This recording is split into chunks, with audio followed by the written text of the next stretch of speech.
All right, now to that tragedy in Texas. Anger building tonight over the actions the police took as a gunman carried out a massacre at an elementary school. New information is pouring in about just how long it took officers to end the carnage. We have live team coverage of this evolving story from Hollywood to Houston, Texas. Let's begin first with Jennifer McGraw. She's in our news center with more. Hi, Jen. Court and Rick, good evening. Now the actions, or more notably the inaction of the school district police chief and other law enforcement officers have become the center of the investigation into this week's shocking school shooting. In the hours and days following the fatal shooting of 19 children and their 2 teachers at Robb Elementary School in Uvalde, Texas, authorities gave shifting and at times contradictory information of what happened and how they responded. From what we know, we believe there should have been an entry at that as soon as you can. Colonel Steve McGraw with Public Safety admitting grave errors were made after waiting more than an hour before officers went in. We don't care what agency you're from. You don't have to have a leader on the scene. Every officer lines up, stacks up, goes and finds where those rounds are being fired at and keeps shooting until the subject is dead, period. The crowd erupting over the news. Investigators say, in fact, there was a 2-hour window from the time the suspect shot his grandmother, crashed his truck, then made entry on campus, firing multiple rounds. This is parents recount pleading with officers at the scene to go in as their children made 911 calls during a long, agonizing hour begging for help. Hey, we got guys going in to get kids, okay? They're working. Authorities say the commander on site thought all the kids in the classroom were dead, and it was a barricade situation. Investigators say they now know that certainly wasn't the case. President Biden will be traveling to Uvalde tomorrow morning to meet with the community. That's very latest in the newsroom. Back to you in the studio.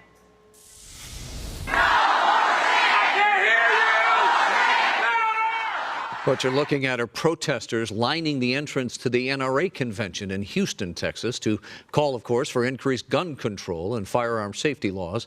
The convention is being held only days after the school shooting in Uvalde. KTLA 5's Chip Yost joins us live in Houston, where thousands have already attended the convention during day 2 of the 3-day event. Hi, Chip. Hey, Chip.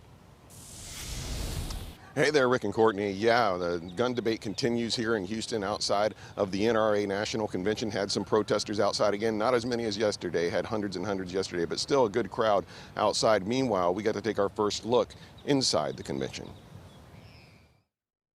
Inside the National Rifle Association's annual convention in downtown Houston, almost every type of gun you can imagine was on display. What was also on display from every NRA member we spoke to, including Sheriff Wayne Ivey of Brevard County, Florida, was a firm belief that new gun control laws were not the way to respond to the Uvalde school shooting that happened just about 280 miles from here earlier this week. What do you say to people who believe that we need to put more gun control measures in place, like ban the sale of assault-type rifles like the one used in Uvalde? Yeah, we have measures of gun control. There are laws that are in place that have measures of gun control. Here's what we don't have. We don't have idiot control, and we don't have a strong mental health system in this country. Our mental health system's broken. But critics outside of the convention center over the weekend firmly disagree, and that includes many people who told us Uvalde motivated them to do something they've never done, attend a demonstration calling for more gun control laws to be passed. I see your sign. Tell me what brought you out here. I want to be part of a good humanity. I'm tired of seeing all these shootings and not doing anything about it. So I'm sitting on the couch watching the news all the time, and I'm saying I should be part of the solution, not part of the problem. Now, the tragedy in Uvalde did cause some speakers to pull out of the event, and one manufacturer, Daniel Defense, according to The Hill, was going to be here. They decided to pull out because of what happened in Uvalde and because it said one of the firearms they manufactured was the one the killer used. For now, reporting live in Houston, I'm Chip Yost, KTLA 5 News. All right, Chip, we'll see you at 6 o'clock. Here at home, this is a live picture of an emotional vigil that's just getting started out in Woodland Hills.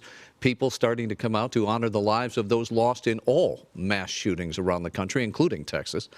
The Gun Violence Vigil, as it's called, was organized by the group Moms Demand Action. That's a group that's pushing for stronger efforts to combat gun violence here in the U.S. Another tribute taking place this afternoon, this one here in Hollywood, where members from 45 organizations joined in solidarity to grieve the victims of the deadly mass shootings that have taken place in the last 2 weeks. Yeah, let's go right out to Chris Wolf. He joins us live. He's in Hollywood tonight. Chris?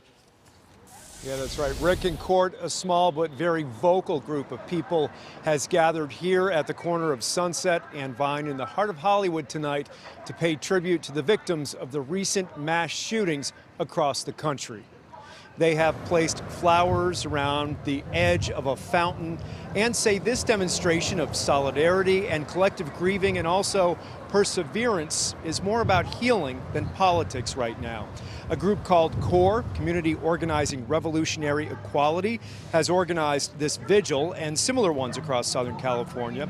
Tonight's event is focusing on 3 recent deadly shooting rampages: the carnage at a grocery store in Buffalo, New York, targeting the black community; the attack at a church luncheon in Orange County, targeting Taiwanese American parishioners; and the massacre at an elementary school in South Texas, targeting children and their teachers.